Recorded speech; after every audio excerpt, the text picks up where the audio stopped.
Então vamos para a nossa primeira parte aí. E com essa ideia de alinhar a nossa linha de raciocínio, a primeira coisa que a gente precisa entender ou discutir é o que é um indivíduo talentoso. Se a gente não tem isso em mente de forma clara, a gente pode cometer alguns erros. De uma maneira geral, o talento ele é usado como um termo para poder referenciar uma pessoa que geneticamente é bem dotada, ela tem um dom, né? Esse nome é muito utilizado. A pessoa nasceu com um dom, ela tem um talento, em função disso ela faz alguma coisa melhor do que os outros. A gente utiliza isso muito para o esporte, mas a gente pode levar essa linha de raciocínio para a música, por exemplo, isso é muito estudado na música, em diversas atividades cognitivas, mas para a literatura, esse é um argumento que a maioria dos treinadores utilizam para poder justificar um melhor desempenho momentâneo de alguns atletas. Então, aquilo que o atleta, o que o treinador, desculpa, julga como um melhor desempenho momentâneo, ele acha que é fruto do dom do atleta. Legal, e aqui tem uma linha de raciocínio para a gente entender se isso poderia acontecer realmente ou não, ou a gente entender melhor o que seria esse talento. Então, algumas pessoas consideram que o talento ele é fruto de uma transmissão genética, né? Isso é hereditário, tanto que existe aquele ditado, filho de peixe, peixinho é. Se o seu pai foi atleta de basquete, você possivelmente será, porque você vai ser tão alto quanto ele, você tem as mesmas habilidades que o seu pai tem, porque isso tudo é transmitido geneticamente. Só que a gente sabe que as coisas não são bem assim. Alguns treinadores, em função da sua experiência, acreditam que podem, observando os atletas mais jovens, identificar se aquele atleta ele vai ser um talento no futuro ou não. Isso pode parecer meio assim, Walter Mercado, lembra desse cara que passava na televisão? Eu lembro no curso que eu fiz com o Rock lá do COB, tinha uma treinadora, que eu não vou falar o nome, lógico, não faz sentido, lá tinham treinadores de natação, de atletismo e de ginástica, que ela falou que quando ela olhava para os atletas, ela sabia se aquele atleta ia ser atleta olímpico ou não. Geralmente eu não sou de, eu uso muito esse exemplo. Geralmente eu não sou de me pronunciar nessas situações, mas aquilo me marcou bastante na hora. Eu falei assim: mas como é que você sabe isso? Ela falou assim: não, eu olho para a pessoa e eu sei se ela vai ser atleta olímpico ou não. Eu falei: então você tem bola de cristal? Aí ela falou assim: não, você não percebe isso porque você não tem a mesma experiência que eu tenho. Eu tenho muitos anos de experiência, então eu olho para o atleta e sei se ele vai conseguir chegar lá ou não. Na verdade, o que ela faz? Ela pega as características de um atleta que ela considera que é olímpico, que é adequado, que é de excelência, e tenta transferir isso para uma criança de 10 anos. Só que ela está comparando uma pessoa de 18, de 20 anos, um indivíduo formado, um adulto, com uma pessoa que ainda está em processo de formação. Então, isso é um preconceito, isso é um erro, e possivelmente esse preconceito que a gente tem vai muito mais excluir os atletas do que incluir os atletas. É uma preocupação que a gente tem que ter. Muitas vezes, os indivíduos que a gente considera que são talentosos, na verdade, eles têm esse desempenho momentâneo, né, excepcional, em função de uma ou especialização precoce ou de um processo de maturação precoce. A gente vai discutir isso um pouquinho melhor mais para frente também. Então, são aqueles indivíduos que têm 12 anos cronológicos, mas um biologicamente tem 14 ou 15, e o outro poderia ter 11 ou 10. Então, a diferença de desempenho deles é gritante, não em função, às vezes, de um dom ou da qualidade do treinamento, mas sim em função de um processo de maturação precoce que ele tem. Também é importante a gente entender que esse possível talento, ele geralmente é de uma condição específica, então não significa que o indivíduo com bom desempenho numa capacidade, ele vai transferir isso para todas as atividades que ele tem, para outras esferas e outros níveis de conhecimento. Isso é muito comum, a gente vê às vezes até em filmes, indivíduos que eram talentosos numa determinada área, mas tinham problemas de relacionamento, e em função disso não conseguiram chegar a lugar nenhum, e outros indivíduos que talvez tivessem muito menos talentos, mas eles tinham um equilíbrio entre as diversas capacidades e foram mais distantes em função desse maior equilíbrio. E quando a gente pensa em talento esportivo também, a gente tem a crença de que só uma pequena quantidade de pessoas são agraciadas com esses dons. Então, ser talentoso, ser excepcional, ser fora da curva, é uma coisa para poucos e talvez não seja bem assim. Deixa eu mudar aqui a maneira que vocês estão aparecendo. Ah, beleza. Guilherme, mas não existem estudos que mostram que a genética é importante para o desempenho? Tudo bem, existem.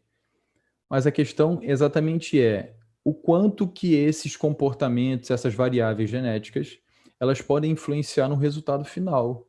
Dentro de todas as variáveis que podem influenciar na melhora do desempenho, ou no desempenho excepcional, o quanto que essa contribuição genética realmente influencia. Por exemplo, existem estudos que mostram que marcadores genéticos influenciam bastante no consumo de oxigênio, e isso seria interessante para desempenhos de média e longa duração. Tudo bem, mas e o que tem? Vamos para frente. Existem também genes relacionados a uma melhora da flexibilidade ou uma flexibilidade excessiva, e apesar disso às vezes poder parecer ser positivo, isso pode ser negativo, porque pode ser um indivíduo mais propenso à obtenção de lesões. Pô, Guilherme, mas saber isso não é interessante? Sim, desde que isso seja utilizado de maneira correta ou eticamente adequada. Se, por exemplo, você exclui uma criança de um processo de treinamento porque considera que ele tem condições, ou maior probabilidade de ter lesões em função da presença desse gene, você está limitando a possibilidade dele ser um excelente atleta. Por outro lado, se você sabe disso e conduz o treino de uma maneira mais adequada e segura às particularidades dele, você está usando a genética com uma finalidade positiva. Esse estudo aqui ele é bem interessante porque ele se descobriu que existem 23 genótipos relacionados ao desempenho de excelência, ao desempenho de alto nível. Isso aqui não é na natação, isso aqui são nas corridas de média e longa duração. Então, descobriram, existem 23 genótipos aí, se a gente conseguir encontrar um atleta com essa característica, a gente vai achar o cara que é o melhor de todos. Só que o que acontece? A probabilidade de a gente achar uma pessoa assim no mundo que tem uma combinação adequada dessas 23 combinações genéticas é de 0,000005. Então, é uma chance muito pequena. Se a gente fosse levar em consideração ainda o tamanho da população mundial, isso aqui foi pensando nos homens, percentual de pessoas que fazem um esporte organizado, percentual de homens no mundo, percentual de pessoas com acesso ao esporte e diversas outras características, a gente chegaria a um número provável de 13 pessoas no mundo que teriam essas condições de desempenho de excelência. Se a gente for pensar, então, que a maioria das pessoas talvez não faça atividade física, não tenha acesso ao esporte organizado, tem outros objetivos em mente, de vida, seja lá o que for, a gente achar que vai encontrar o indivíduo que é dotado geneticamente das melhores condições do mundo, essa chance ela é muito pequena. Ah, Guilherme, mas ela pode acontecer? Lógico que pode. Se existe uma chance, isso pode acontecer. Mas se a gente for ficar esperando por essa condição mágica e fabulosa para poder realmente dar treino, a gente não vai sair do lugar. Levando em consideração, então, essas discussões iniciais, pessoal, eu queria que a gente refletisse mais uma vez, então, quem é esse indivíduo talentoso? Se pela parte da genética a gente não consegue comprovar que existe um indivíduo que tem, ao mesmo tempo, diversas condições consideradas favoráveis para o desempenho de excelência, que muitas vezes a maturação precoce ela é mais importante para o indivíduo ter um excelente desempenho do que realmente o próprio treinamento, essa ideia de indivíduo talentoso ela pode cair por terra, tá bom? Então a gente tem que entender que esse desempenho de excelência, na verdade, ele é determinado por diferentes fatores. E nunca, seja ele qual for, seja a prática, seja a genética, seja o ambiente, seja o estímulo do treinador, nunca a gente vai conseguir justificar o desempenho de excelência tendo em mente só um dos fatores. Por que a gente faz isso? Porque dentro da complexidade do nosso dia a dia, é interessante que o nosso cérebro crie mecanismos de entendimento da realidade. Então ele pega uma coisa que é extremamente complexa e tenta facilitar o entendimento daquilo, a gente fala assim, não, ele é bom porque ele é alto. Ele é bom porque o pai dele fez não sei o quê. Ele é bom porque ele tem suporte financeiro. Então é só pensar na gente. Como eu falei anteriormente, as nossas potencialidades, elas são frutos de muito empenho. A gente estava conversando antes aí sobre estudo, né? Você chegar em algum lugar, isso é fruto de diversas coisas que você abre mão e que você opta em fazer, de dedicação, de derrotas, de frustrações, e você vai melhorando e alguma hora você aprende aquilo. Então isso não é linear, isso não é um processo tão previsível assim. Então o que a gente tem que ter de entendimento dessa primeira parte?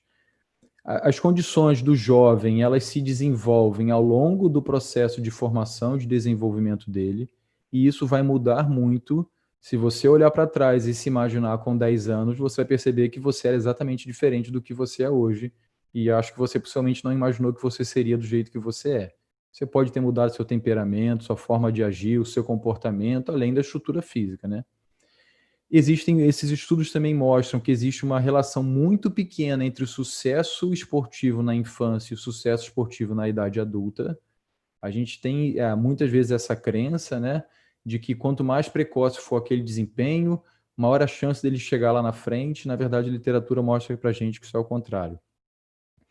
E esse desempenho de excelência, ele depende de diversos fatores, e esses fatores se desenvolvem de maneira completamente dissociadas uma da outra.